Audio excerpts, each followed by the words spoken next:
Bienvenue à tous en direct sur Public Sénat. Voici les titres du 22h. Ce soir, en Côte d'Ivoire, après 10 ans de règne de Laurent Gbagbo, Alassane Ouattara pourrait être le prochain président.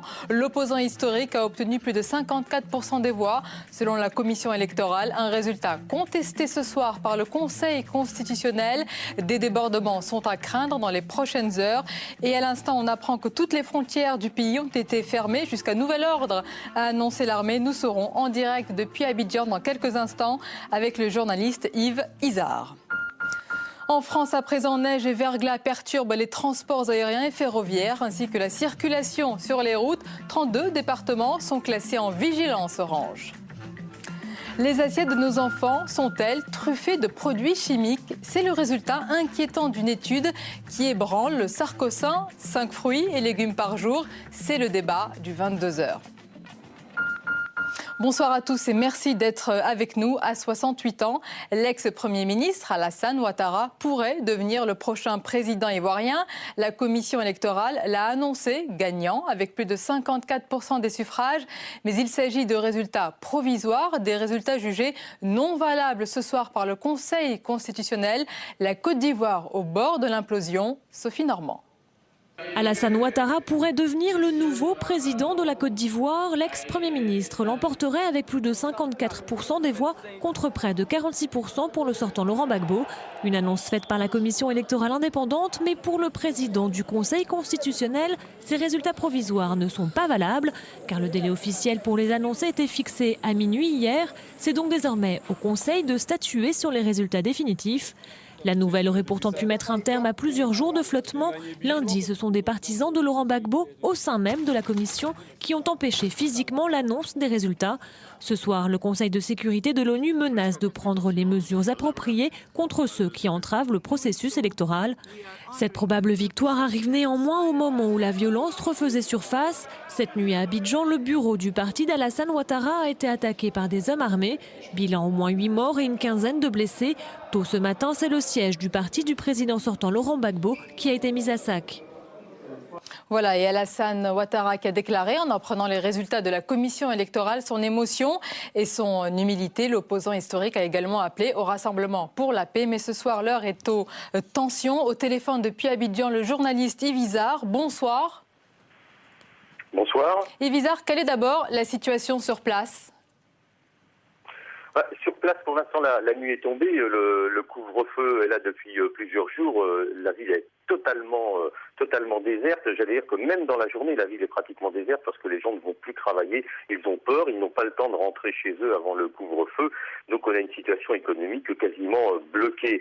Et puis alors, ce soir, surtout, le journal télévisé a été une véritable contre-attaque à l'annonce par le président de la commission électorale, M. Bakayoko, de ces résultats qui donnent Ouattara vainqueur. Au journal télévisé, on a appris que le réseau satellitaire allait être coupé, le réseau Horizon qui concerne beaucoup de chaînes, RFI notamment, risque de ne plus être diffusé. Il faut dire qu'avant, il y avait eu une charge très violente d'une sorte d'instance de la communication qui expliquait que tout ce que diffusaient les chaînes internationales n'était pas du tout de bonnes informations. Et puis il y a ce que vous disiez tout à l'heure, cette annonce donc du président du Conseil constitutionnel qui dit que les résultats donnés par la commission électorale en fin d'après-midi n'étaient pas valables. Ce magistrat, rappelons-le, est un proche allié politique de Laurent Gbagbo, et il a souligné comme on pouvait s'y attendre que donc le délai fixé par la commission avait expiré et que tous ces résultats n'étaient pas valables. Voilà la situation dans laquelle on se trouve ce soir. On a complètement basculé entre 5-6 heures du soir de cette annonce de Ouattara où évidemment les partisans de son camp criaient leur joie dans l'hôtel du Golfe, l'hôtel de l'ONU, extrêmement sécurisé. C'était une des conditions pour que le président de la commission s'exprime, à cette réplique extrêmement violente du camp Gbagbo qui resserre les boulons à tous les niveaux. Et Yves Izard, sur le plan politique et sur le plan juridique, est-ce qu'on s'achemine vers un bras de fer juridique, vers une véritable querelle politique? Quels sont les scénarios possibles? Les scénarios, je ne sais pas, mais en tout cas, c'est très clair. À la télévision, le président du Conseil constitutionnel est intervenu.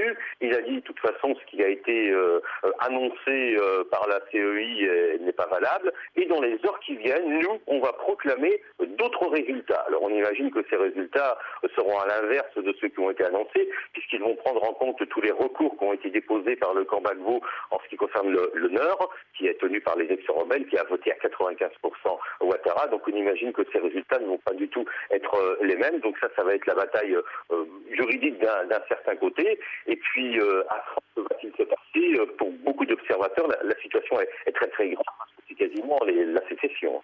Merci beaucoup Yves Izard d'être intervenu dans le 22h, donc en direct depuis Abidjan. Et puis je rappelle cette information que vous nous avez donnée. Donc ce sont toutes les frontières du pays de la Côte d'Ivoire qui ont été fermées. Une annonce qui a été faite par l'armée sur la télévision publique ivoirienne. Retour en France à présent avec toujours le grand froid et puis des paysages polaires dans certaines régions, notamment à Cherbourg ou encore en Bretagne. Ce soir, 32 départements sont encore en vigilance orange. La neige et le verglas perturbent les transports aériens et ferroviaires ainsi que la circulation sur les routes. On passe à présent à l'actualité politique avec les socialistes aux urnes pour le projet de l'égalité réelle. On vous en avait déjà parlé dans ce journal. Éducation, santé, logement. Les militants socialistes votent depuis 17h aujourd'hui sur le texte très à gauche concocté par Benoît Hamon. Reportage de Patrick Jean-Pierre. À l'instar de cette section du 6e arrondissement de Paris, environ 175 000 militants socialistes se prononcent depuis 17h sur l'égalité réelle, 4e et dernier volet du projet socialiste pour 2012. Un texte de 45 pages, rédigé après un mois de débat dans les sections.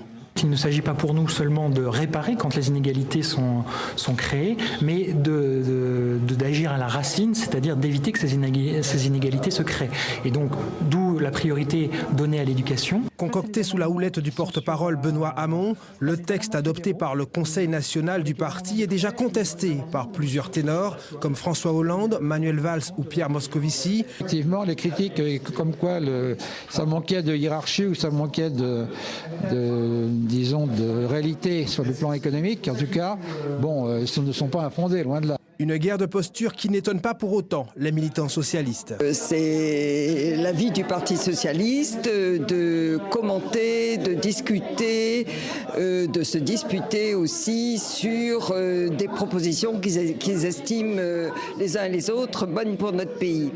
Le texte devrait malgré tout être validé sans trop de difficultés. Prochaines étapes, le 11 décembre avec la Convention nationale de ratification. Le projet final, placé sous la direction de Martine Aubry, aura lieu en avril 2011. Autre sujet à présent, nous allons parler du défenseur des droits. C'est une sorte de super médiateur chargé de veiller au respect des droits et des libertés de chacun d'entre vous. C'est donc important d'entre nous. Cette instance a été créée il y a peu et elle fait déjà polémique. Les sénateurs socialistes dénoncent aujourd'hui son côté fourre-tout puisqu'elle est appelée à remplacer le médiateur de la République ou encore le défenseur des enfants qui est justement notre invité, Dominique Versini. Bonsoir. Bonsoir. Merci d'être avec nous ce soir. Alors vous êtes, j'allais dire, la dernière défenseur des enfants. Est-ce qu'aujourd'hui vous comprenez pourquoi ce rôle, votre instance, va passer chez ce super médiateur ? Non, parce que d'abord, il me semble qu'il est extrêmement important de comprendre que la France a ratifié la Convention internationale des droits de l'enfant, qu'il y a en Europe 37 défenseurs des enfants dans 29 pays d'Europe, et que si le défenseur des enfants français disparaissait, nous serions le premier pays d'Europe à faire disparaître son défenseur des enfants, qui est dans la ligne des recommandations du Comité des droits de l'enfant de l'ONU. Alors, mais peut-on vraiment parler d'une disparition ? Est-ce qu'on ne peut pas parler d'un regroupement ? Et est-ce que les enfants, finalement, auront toujours leurs droits défendus et puis portés par cette nouvelle instance ? Alors, on ne peut pas parler d'un regroupement des autorités entre elles, puisqu'il s'agit de 5 autorités, puisque le texte qui a été voté en commission des lois de l'Assemblée nationale hier fait en fait du défenseur des enfants un adjoint. Et d'ailleurs, le garde des Sceaux lui-même, dans son audition, l'a dit, c'est un collaborateur. Donc c'est un collaborateur qui fera ce que lui dira le défenseur des droits. Il ne va pas prendre à cœur autant que vous, sa mission peut-être, parce qu'il n'aura pas toutes les latitudes pour le faire? Non, tout le texte prévoit donc qu'il soit un chef de service, c'est-à-dire qu'il n'y aura plus un défenseur des enfants que les enfants connaîtront, qui ira dans les écoles, à qui ils écriront. Moi, c'est tous les jours que des enfants qui ont des problèmes divers avec des administrations. Vous avez un lien direct? On a un lien direct, ils m'écrivent, on réagit immédiatement. Et là, on est en train de faire une super machine administrative qui va regrouper 5 autorités indépendantes aux missions très différentes, entre le contrôleur des prisons, on a dit la le médiateur HALD, de la République, le défenseur des enfants, le médiateur de la République. Et d'ailleurs, au Sénat, dans un premier vote, les sénateurs, à une très large majorité, avaient demandé et avaient voté le maintenu du défenseur des enfants. Qu'est-ce qui s'est passé? Après, le gouvernement a demandé un deuxième vote le lendemain, et donc le défenseur des enfants est reparti dans son rôle de chef de service. C'est bien que ça vous a déçu. Mais Dominique Versigny, on va le rappeler aux téléspectateurs, vous avez été secrétaire d'État sous Jean-Pierre Raffarin, donc un gouvernement de droite. Est-ce que vous pensez que l'actuel gouvernement, on peut penser que vous défendez ses couleurs? Est-ce qu'il commet une faute? Non, je vais être très claire, je ne défends pas du tout ces couleurs, ni celles de personne. J'ai été secrétaire d'État en venant de la société civile, puisque j'avais créé avec le docteur Xavier Emmanueli le SAMU social de Paris, et c'est à ce titre. Donc j'ai été loyale parfaitement, puisque j'étais en charge de la gestion des sans-abri, de la précarité et de l'exclusion, mais je ne défends aucune couleur politique. J'ai démissionné de tous mes mandats, et donc je me suis placée dans une position justement neutre, impartiale, pour pouvoir défendre les enfants. Alors, quelles que soient les politiques du gouvernement en place, quels qu'ils soient. Ce regard impartial, est-ce que le gouvernement commet une faute? Pour moi, c'est une erreur politique, en tout cas, parce que nous aurons des remontrances du côté des Nations Unies. Les autres pays européens sont extrêmement surpris. Et dans les pays modèles... Vous avez des échos, justement? Qu'est-ce qu'ils vous disent? Que la France se singularise? Extrêmement. Par exemple, je suis allée en Suède, où il y a un défenseur des enfants à rang constitutionnel choisi par le Parlement à une très large majorité. Et ils ont aussi maintenu un défenseur des enfants. Ils ont été très surpris quand je leur ai dit que nous allions probablement disparaître. Et en Espagne, c'est pareil. Il y a le défenseur du peuple et des défenseurs des enfants. Vous prenez très à cœur votre rôle. Ah oui, mais normal, moi, je suis... Est-ce que vous accepteriez d'être finalement ce collaborateur, entre guillemets, du médiateur des droits pour défendre les enfants? Non, parce que je pense qu'il n'y aura pas de défense des droits, puisqu'il y a un adjoint qui n'est qu'un collaborateur, et tout est prévu dans le texte pour qu'il n'ait absolument quasi aucune attribution ni compétence. Donc effectivement, je trouve que c'est dommage, et je transmettrai mon énergie à défendre les enfants autrement ailleurs. Mais concrètement, qu'est-ce que ça peut changer pour les enfants? Vous pensez vraiment qu'ils n'auront plus ce lien direct, qu'ils ne pourront plus exprimer leur... Oui, alors d'abord le lien direct. Deuxièmement, tout dépendra de la personnalité du défenseur des droits. Si c'est une personne indépendante, impartiale... Vous voyez quelqu'un de la société civile peut-être? Pas forcément. Il faut que ce soit quelqu'un qui soit absolument, exemplaire en matière de défense des droits de l'homme et des droits de l'enfant, surtout tout au long de sa carrière. Il faut que ce soit quelqu'un qui soit absolument reconnu pour cela. Il faut que ce soit quelqu'un de neutre par rapport au gouvernement et aux politiques. Mais ça existe tout ça? Mais je ne sais pas, mais ça existe, puisqu'il y a moi, puisqu'il y a Jean-Marie Delarue, puisqu'il y avait Louis Schweizer, puisqu'il y a le président de la CNDS, M. Beauvois. Mais il est très important de comprendre qu'être une autorité indépendante, ce n'est pas du tout être contre le pouvoir en place, du tout. C'est juste que nous devons pouvoir défendre les enfants en difficulté, que ce soit un enfant étranger, un enfant qui se retrouve dans un centre de rétention administrative, un mineur qui est en garde à vue de façon inappropriée. Nous devons le faire de façon totalement neutre, et on ne doit pas voir dans nos interventions des attaques contre la politique du gouvernement. Nous sommes juste les défenseurs de la Convention internationale des droits de l'enfant. Vous m'avez dit tout à l'heure que vous allez continuer votre combat de défense des enfants. Est-ce que vous avez une idée de ce futur combat, ou est-ce que vous allez le porter? Auprès de quelle instance peut-être? Non, j'ai pas d'idée encore, mais je n'ai pas encore d'idée, puisque pour l'instant je suis dans l'action. Je défends mon institution. 2012. Et vraiment, je défends mon institution, pas pour moi, puisque par ailleurs je suis conseiller d'État, et donc je ne suis pas du tout en difficulté personnelle, mais je pense important pour mon équipe, pour tous les gens qui nous ont fait confiance. On est soutenus par des centaines de milliers de personnes en France. Juste un dernier point. Dans votre dernier rapport, vous avez dénoncé un point important, la précarité des enfants. Est-ce que vous n'avez pas l'impression que finalement, que vos rapports ont gêné et que donc on vous a un peu écarté? Je sais pas. Honnêtement, certainement, ça a pu jouer. De dire qu'il y a 2 millions d'enfants pauvres en France, ça peut gêner. Mais quand j'ai dit qu'il y avait des adolescents en souffrance et en souffrance psychique avec des tentatives de suicide importantes, Roselyne Bachelot a pris toutes mes propositions et on a fait un plan santé. Quand j'ai parlé des enfants au cœur des séparations parentales conflictuelles... Donc ça n'a pas toujours gêné? Ça n'a pas gêné. Ça dépend des sujets. Ça peut gêner sur les sujets... Ça peut gêner le gouvernement. Ça peut gêner sur les sujets régaliens, comme l'immigration, comme... la précarité, mais en même temps, c'est fait avec beaucoup de respect parce que je sais que c'est difficile de diriger un pays. C'est une réalité et je ne peux pas faire comme si ça n'existait pas et comme si on était dans le monde des bisounours. Merci beaucoup, Dominique Versini, d'avoir été notre invitée ce soir. La suite du 22h avec tout de suite tout ce qui vous a échappé dans le reste de l'actualité. Regardez, ce sont des images sélectionnées pour vous ce soir par Pierre Bande-Joseph.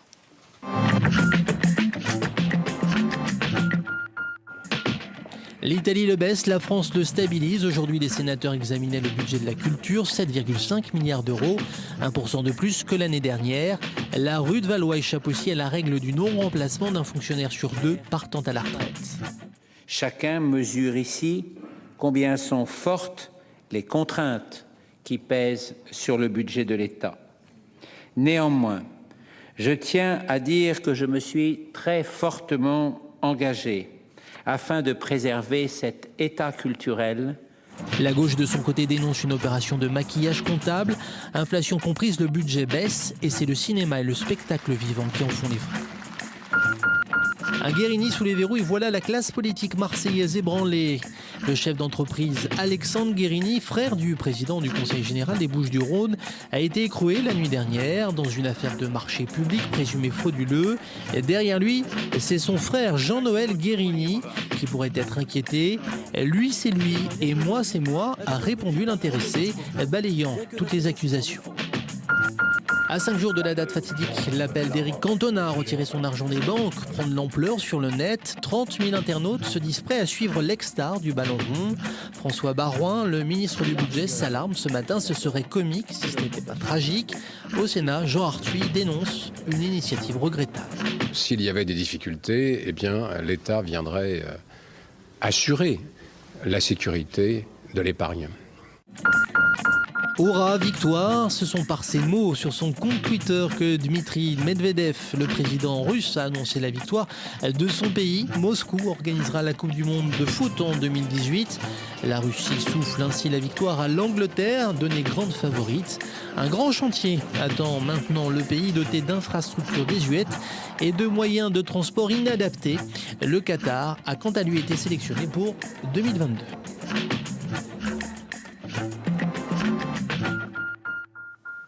Voilà, je vous fais part bien sûr des informations qui nous parviennent au fur et à mesure de Côte d'Ivoire, puisque le pays ordonne à l'instant la suspension des chaînes d'information étrangères. Et je vous le disais tout à l'heure, l'armée qui a donc annoncé sur la télévision publique ivoirienne que toutes les frontières sont actuellement fermées. Un tout autre sujet à présent. Nos assiettes et surtout celles de nos enfants sont-elles truffées de produits chimiques? Une étude révèle des résultats inquiétants. Débat dans un instant, mais d'abord, on va suivre notre journaliste Thomas Raguet au marché. Il a questionné des commerçants pas toujours très précis sur l'origine de leurs produits. Des haricots verts du Kenya, du saumon frais ou encore de la viande, autant de produits cités dans l'enquête de Génération Future. Pour les commerçants de ce marché parisien, difficile d'affirmer que leurs produits sont vierges de toute substance chimique. Alors, on préfère jouer la transparence. On essaye de le traiter le moins possible, quoi. On n'a pas tout non traité, quand même. Et on fait un maximum. Ici, la plupart de ces commerçants préfèrent faire confiance à ses fournisseurs. Oui, j'ai vu ça à la radio. Mais bon, voilà, nous, je pense que c'est un des meilleurs d'élevage. Après, je sais pas. Voilà. Au rayon viande, en revanche, pas de substances chimiques dans les steaks hachés. Est-ce que c'est un produit qu'on pourrait trouver chez vous, ça? Non, je pense pas. Non. Non, avec tous les contrôles qui sont faits en ce moment, aussi bien chez l'éleveur que dans la distribution, la petite distribution, je ne pense pas que vous trouviez des produits chimiques dans la viande. Même chez les petits producteurs bio, les traitements existent. En cas de maladie, on traite localement. On va dire, on ne traite pas forcément toute la production. Voilà. Et ensuite, il n'y a pas de traitement après récolte. Par exemple, les pommes de terre, les fruits n'ont aucun traitement pour la conservation après récolte. Des traitements bien moins importants que pour les productions classiques, mais qui ne sont pas sans conséquences pour le porte-monnaie. C'est vrai que quand on a toute une famille à nourrir, c'est quand même peut-être pas très évident d'aller acheter un peu plus cher parce que ce sera meilleur. Bon, bah alors voilà, la charcuterie industrielle, des choses comme ça coûte moins cher. Outre le coût, sélectionner son alimentation et cuisiner soi-même prend aussi du temps, un temps dont ne disposent pas forcément les ménages français. Allez, c'est une étude qui fait froid dans le dos en faisant analyser 4 repas types consommés par un enfant d'une dizaine d'années en une seule journée. L'association Génération Future a découvert plus de 80 substances chimiques différentes. Ça nous concerne tous, évidemment. On en parle avec nos invités ce soir. François Villerette, bonsoir. Bonsoir. Bienvenue à vous. Vous êtes le président du Mouvement pour le droit et le respect, porte-parole du Mouvement pour le droit et le respect des générations futures. C'est donc vous qui avez réalisé cette étude. On va en parler. Et Maurice Rabache, bonsoir. Nutritionniste et toxicologue. Merci d'être avec nous, messieurs. Alors d'abord, en réalisant cette étude, François Villerette, est-ce que vous avez été surpris par son résultat ? Et quelles sont les conclusions ? Alors, je connais un peu le sujet, donc effectivement, je savais qu'on allait trouver un certain nombre de produits chimiques dans ces aliments. Il faut que je vous explique pourquoi on a voulu faire cette étude. On est avec un certain nombre d'autres associations, le réseau Environnement Santé, le WWF France et d'autres, assez soucieux des actuelles épidémies de maladies chroniques qui sévissent dans le pays, notamment l'épidémie de cancer qui prend des proportions très inquiétantes, plus de 350 000 nouveaux cas cette année. Et donc, on a voulu savoir si on trouvait des aliments contenant donc des résidus de produits, que ce soit des pesticides ou des produits chimiques présents dans l'environnement, qui est la caractéristique d'être cancérigènes ou perturbateurs hormonaux. Monsieur Rabache en parlera tout à l'heure, mieux que moi. Et on a fait simplement analyser les aliments de ces journées à un laboratoire et on a trouvé ces chiffres-là, plus de 40 Quand vous dites molécules. une journée, donc c'est-à-dire une journée de consommation chez un enfant d'une dizaine d'années, voilà, du matin au soir. Voilà. Qu'est-ce que vous avez trouvé ? On a trouvé plus de 40 molécules susceptibles d'être cancérigènes, 5 molécules reconnues comme cancérigènes certains et 37 molécules qui sont des perturbateurs endocriniens, des produits qui peuvent perturber à très faible dose le système hormonal. Et donc on a publié ces résultats parce qu'on considère que c'est révélateur d'une certaine pollution ambiante et aussi de mauvaises pratiques, à mon avis, agricoles. Et on parlera des conséquences. Voilà. Maurice Rabache, vous êtes surpris aussi ou vous y attendez ?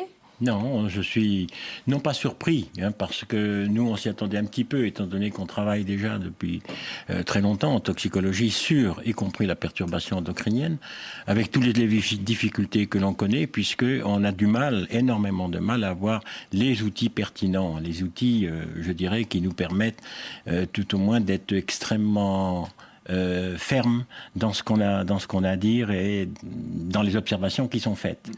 Parce que la perturbation endocrinienne est encore une dimension très mal connue. On commence simplement à véritablement se poser la question depuis quelques années déjà, bien sûr. On se posait la question, on avait perçu depuis longtemps que en perturbation endocrinienne, un certain nombre de constituants, notamment, y compris de produits... Vous êtes en train de nous dire, excusez-moi, qu'on sait tout cela depuis longtemps ? Non, pas depuis longtemps. C'est-à-dire depuis, je pense, on a véritablement commencé à s'intéresser à la perturbation endocrinienne il y a 7-8 ans. Mais quelles sont les conséquences aujourd'hui ? C'est récent, donc quand même.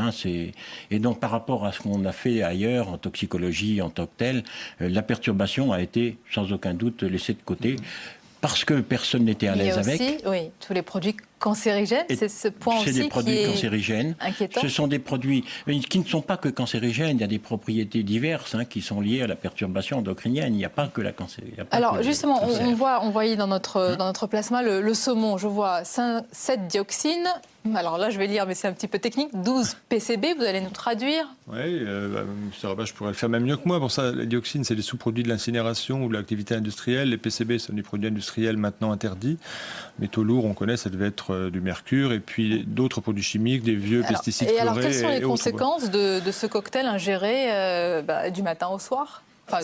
On ne peut pas dire que quasiment toutes les substances qu'on a trouvées étaient à des doses relativement faibles, en dessous des valeurs légales. Mais ce qui nous a interrogé, c'est l'effet du cocktail. Et on met un point d'interrogation. Que va donner ce cocktail ? 40 et quelques substances cancérigènes, 37 substances perturbatrices hormonales. Il faut quand même que les gens sachent que ces cocktails-là ne sont pas évalués. Maurice Rabache, justement, à long terme. Tout à fait. Qu'est-ce que ça peut donner ?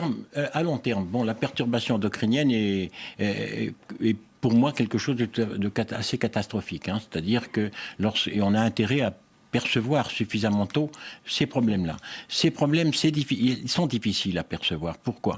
Parce que généralement, si vous voulez, on a dans notre travail habituel, je vais être un petit peu plus technique peut-être, hein, pas trop pour nos téléspectateurs, on veut vous suivre. Dans nos approches, si vous voulez, on part des contenus des organismes. Hein. À partir de là, il faut qu'on définisse quelle va être la dangerosité du produit. Et c'est là où le problème intervient. C'est-à-dire que la dangerosité des produits en question...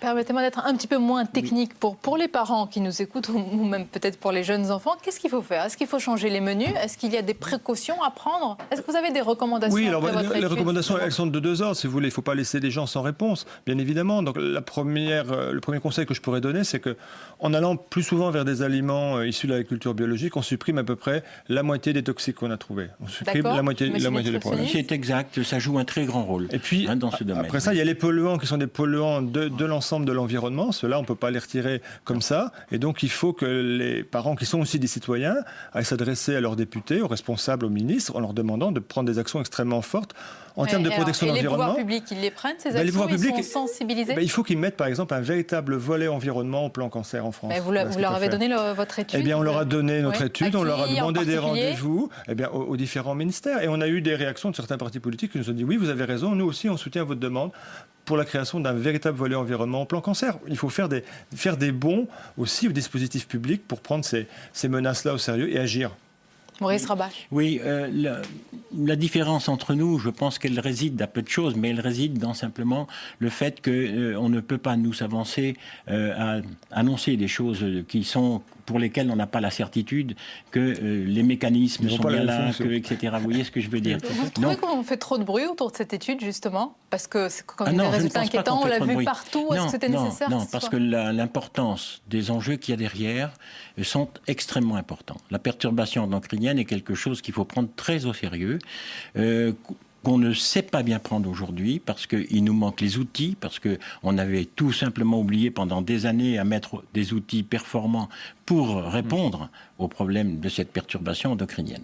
Hein, donc, moi, j'ai une dernière question peut-être toute simple. Est-ce qu'il faut systématiquement, pour ceux qui nous écoutent, laver tous les fruits et les légumes avant consommation ? Est-ce qu'il faut voir les peler pour réduire les résidus de pesticides ? Est-ce que ça marche ? Je sais pas, je suis pas sûr. Je pense que oui, vous serez mieux placé que moi. Tout dépend de la nature des pesticides qui sont sur les fruits. Il y en a qui sont solubles dans l'eau, donc ceux-là vont s'en aller en grande partie. Il y en a qui ne le sont pas, ils s'en iront pas. Ingérer. Ça ne peut pas faire de mal, on résoudra une petite partie du problème. Alors, je vous fais réagir à notre question Figaro. Nous la posons tous les soirs, différente bien sûr, à nos internautes. La voici, produits toxiques dans l'alimentation. Allez-vous changer vos habitudes d'achat ? Eh bien non, à 52%, oui, à 42%. Fatalisme ? Non, il y a déjà des gens qui veulent changer et surtout, je crois qu'il faut aller au-delà du changement des habitudes d'achat pour s'emparer de ces questions-là et puis en faire une question de société et interroger les responsables de ce pays pour qu'ils prennent ça en compte. Le mot de la fin, Maurice Rabach. Attends-nous, qui est nouveau à nos yeux, hein, c'est la discipline dans laquelle moi je travaille, en toxicologie.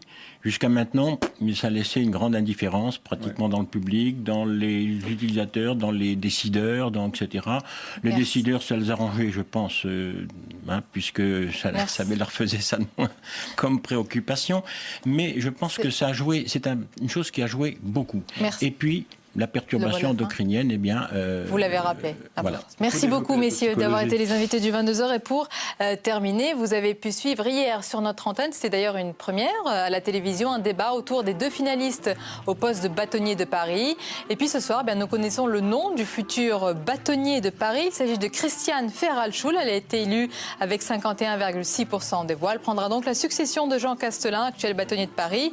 Elle prendra sa succession en 2012. Je vous rappelle à présent le principal titre de cette actualité, bien sûr, c'est la Côte d'Ivoire. Situation tendue après l'annonce par la commission électorale de la victoire d'Alassane Ouattara sur Laurent Gbagbo. Ce soir, toutes les frontières du pays ont été fermées. L'annonce a été faite tout à l'heure par l'armée sur la télévision publique ivoirienne.